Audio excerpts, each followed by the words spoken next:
बिस्मिल्लाहिर्रहमानिर्रहीम। अस्सलामुअलैकुम। मेरे चैनल में आपका इस्तकबाल है।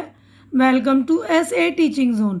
तो आज की हमारी ये वीडियो है दूसरी क्लास की किताब इब्तिदाई उर्दू का। हम पढ़ेंगे आज चैप्टर नंबर 14 पढ़ेंगे आज, जंगल। तो आज हम जंगल के बारे में पढ़ेंगे, ठीक है। तो मैं रीडिंग कर रही हूँ, आप लोग इसको सुन लीजिए पहले, फिर अच्छी तरह से आप लोग भी रीडिंग कर लेंगे और अपनी रीडिंग पे ध्यान देंगे, है ना। पढ़ाई पर अपनी भी ध्यान देंगे आप लोग, है ना। देखिए, एक लकड़हारा था, उसका नाम हीरा था। हीरा रोज़ाना अपनी कुल्हाड़ी लेकर जंगल जाता था।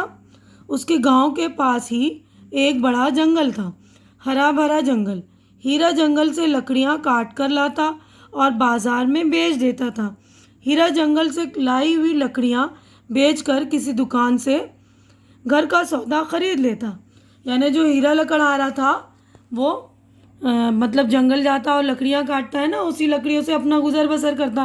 यानी जंगल से लकड़ियाँ काट कर लाता, उसको बाज़ार में बेचता और सामान किसी दुकान से अपने घर का सौदा खरीद लेता, ठीक है। अब आगे बढ़ते हैं हम। देखिए, एक रोज़ वो लकड़ियों का गट्ठा बांध कर पेड़ के साए में बैठा था। असलम और रशीद की नज़र उस पर पड़ी। वो दोनों उसके पास गए और कहा, तो असलम और रशीद जो दोनों बच्चे थे ना, तो उनकी नज़र जो है उस लकड़हारे पर पड़ी। तो वो जो दोनों बच्चे थे उनसे बात करने लगे इस लकड़हारे से, है ना।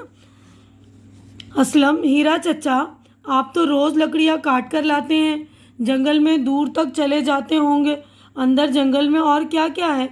हीरा जो है उसका नाम है ना, लकड़हारे का जो लकड़ियाँ काटता था, वो बता रहा है, असलम बेटे, जंगल में और भी बहुत से दरख्त हैं। तरह तरह के दरख्त मीन्स पेड़, यानी बहुत सारे दरख्त हैं अलग अलग तरह के। देवदार के दरख्त, चीड़ के दरख्त, सागवान और शीशम के दरख्त। तो ये सारे दरख्तों है ना, पेड़ों के नाम हैं जिनसे जो है फर्नीचरों का सामान बनता है। हमारे घर में पलंग, अलमारियाँ वगैरह जो बनती है ना, इन्हीं दरख्तों के। ये बहुत कीमती होते हैं इनकी लकड़ियाँ जो, और बहुत मजबूत होती हैं इनकी लकड़ियाँ। देवदार के, चीड़ के, सागवान और शीशम के दरख्त जो है बहुत ही मजबूत होते हैं। इनकी लकड़ियों से जो हमारे घरों का फर्नीचर बनता है ना, घर भी बनते हैं। रशीद, हीरा चचा, क्या आप हर तरह की लकड़ी काट लेते हैं? हीरा, नहीं बेटा, मैं जो लकड़ी काटता हूँ वो मामूली लकड़ी होती है। मामूली होती है यानी उसका मतलब कोई वैल्यू नहीं होती, ज़्यादा कीमती नहीं होती है, वो ऐसे ही सड़ जाती हैं। देवदार, चीड़ और शीशम की लकड़ी इमारती लकड़ी है, यानी इमारतें बनाने में इसका इन लकड़ियों का इस्तेमाल होता है ना। ये लकड़ी मैं नहीं काटता। देवदार की लकड़ी तो बहुत ही मजबूत होती है, इससे पुल बनाए जाते हैं, कश्तियाँ और हाउस बोट बनाए जाते हैं। हाउस बोट यानी जो बड़ी बड़ी कश्तियाँ होती है उस पर घर बनाए जाते हैं, उसको हाउस बोट बोलते हैं। जैसे कश्मीर वगैरह में बनाए जाते हैं ना।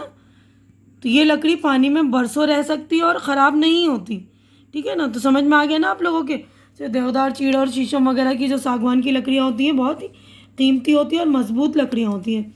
देखिए, बच्चे पेड़ पौधे लगा रहे हैं ना, ठीक है। हम आगे बढ़ते हैं। देखिए, असलम, क्या काट काट कर ये दरख्त ख़त्म नहीं हो जाएंगे? हीरा, जो दरख्त काटे जाते हैं उनकी जगह नए दरख्त लगा दिए जाते हैं ताकि जंगल ख़त्म ना होने पाए। यानी जो दरख्त काटे जाए, अगर ज़रूरत है तो उसकी जगह जो है एक और दरख्त पेड़ लगा देंगे तो जंगल ख़त्म नहीं होगा ना। असलम, हीरा चचा, सुना है जंगलों में जड़ी बूटियाँ भी होती हैं?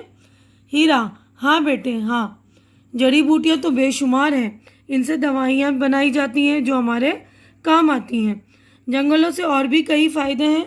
जंगल हमारे मुल्क की दौलत हैं, इनसे मौसम खुशगवार बनता है, हमें इनकी हिफाजत करनी चाहिए। तो हीरा चचा जो है, लकड़हारा जो है, वो असलम को, बच्चों को समझा रहे हैं कि हमें जंगलों की जो हिफाजत करनी चाहिए, क्योंकि वहाँ से हमें जो है इमारती लकड़ियाँ मिलती हैं ना, जड़ी बूटियाँ जिनसे दवाइयाँ बनती है। और जंगल जो है हमारे मौसम को भी बनाने में उनका हाथ है ना। अगर जंगलों से पेड़ पौधे ख़त्म हो जाते हैं तो मौसम भी हमारा जो है खुशगवार नहीं रहता। पेड़ पौधे ज़्यादा होंगे तो मौसम भी जो है खुशगवार रहेगा, क्योंकि पेड़ पौधे जो है ऑक्सीजन छोड़ते हैं ना और कार्बन डाइऑक्साइड अपने अंदर लेते हैं, जिससे मौसम जो अच्छा बना रहता है। इसकी वजह से, पेड़ पौधे होने की वजह से बारिश भी अच्छी तरह से होता है ना। तो हमें भी जो पेड़ पौधे लगाने का इंतज़ाम करना चाहिए। अगर एक पेड़ काटें तो उसकी जगह हम 2 लगाएं। तो देखिए, हमारा चैप्टर यहीं पर हो गया कंप्लीट। अब हम मश्क अपनी स्टार्ट करते हैं। यहाँ पर देखिए हमारी मश्क स्टार्ट हो गई है। पढ़िए और समझिए, यानी पढ़ना और समझना है। यहाँ पर देखिए ये अल्फाज है, उसके मीनिंग है। ये पहला लफ्ज़ मैं पढ़ रही हूँ। देखिए पहला लफ्ज़ है इमारती लकड़ी, ऐसी लकड़ी जो घर बनाने के काम आती है। कश्ती यानी नाव, हाउस बोट नाव घर, पानी पर तैरता हुआ घर, कश्ती जैसा घर। बेशुमार अनगिनत यानी बहुत ज़्यादा। खुशगवार अच्छा लगने वाला, हिफाजत करना बचाना। तो यहीं पर मैं अपनी वीडियो कंप्लीट करती हूँ। अगली वीडियो में हम क्वेश्चन आंसर यानी सवाल जवाब हैं जो भी हमारे बचे हुए सारे मश्क जो है हमारे खाली जगह वगैरह सारी करेंगे हम। अगली वीडियो भी आप लोग मेरी देख लेंगे। उम्मीद करती हूँ कि आप लोगों को मेरी ये वीडियो अच्छी लग रही होगी। अच्छी लग रही तो लाइक कीजिए, ज़्यादा से ज़्यादा शेयर कीजिए और मेरे चैनल को सब्सक्राइब करके मेरी हौसला अफजाई कीजिए। हमारी अगली मुलाकात अगली वीडियो में होगी। तब तक के लिए आप लोग अपना ख्याल रखिए, मुझे दुआओं में याद रखिए। अल्लाह हाफिज़।